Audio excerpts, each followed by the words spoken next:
मित्रांनो, सप्रेम नमस्कार. मी भूमिपुत्र वाघ तुमच्याशी बोलणार आहे. काय असतो पाऊस?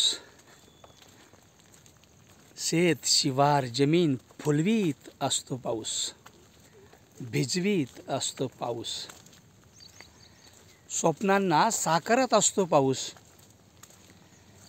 बळीराजाला सुखावत असतो पाऊस.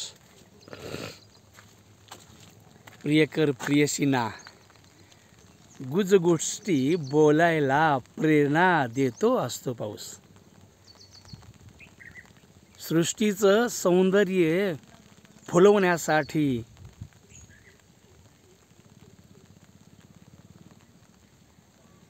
पाण्याचा वर्षाव करत असतो पाऊस. ही मराठवाड्यातली आमची भूमाता, काळीशार जमीन मस्तपैकी पाऊस आला की शहारते, फुसकारते आणि नव्या अंकुराला, नव्या स्वप्नाला साज घालत असते. मराठवाड्यामध्ये 10-15 वर्षापूर्वी चवळी, मूग, वटाणा, बाजरी, पिवळी, तूर अशी वेगवेगळी पिकं खरीपामध्ये घेतली जायची. कालांतराने याचं सगळं स्वरूप बदललं. आता सगळीकडे पाहावं तेवढं सोयाबीन मस्त भरून आले. पहा, बघत राहावं एवढं सुंदर असं सोयाबीन आले. याचे रोग नाही, काय नाही. मे अखेरला जेव्हा पाऊस सुरू झाला तेव्हा मराठवाड्यामध्ये पहिल्यांदा पाऊस आला.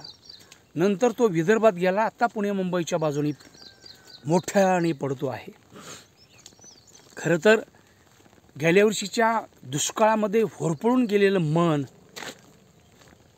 ह्या वर्षी बळीराजाला सुखवण्यासाठी त्यांनी प्रयत्न केलेले आहेत. खरं तर जमीन पिकली की बळीराजा सुखी असतो, राबणारा सुखी असतो, जो पोसतो तो पोशिंदा सुखी असतो.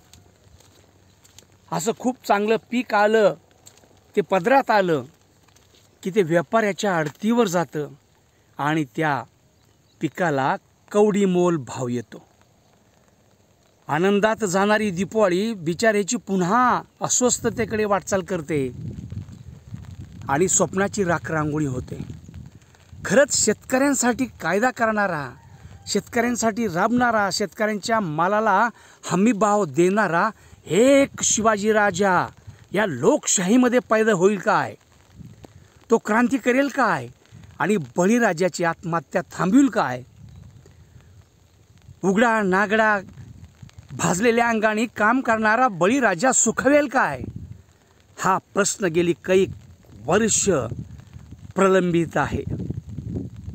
महात्मा फुल्यांनी आसोडाचे वार केले तरी ही सरकार बदललं नाही. मग आमच्यासारख्या केविलवाणी भाषा घेऊन बोलणाऱ्यांचं काय होईल? प्रश्न तर आहेच. नवी पिढी नवा काळ ठरवील. बळीराजाच्या हिताचं काही काम होईल काय? वाट पाहू. भूमिपुत्र वाघ, रिपोर्टर भूमिपुत्र वाघ, महाराष्ट्र लोक विकास मंच. धन्यवाद. बळीराजाचा विजय असो.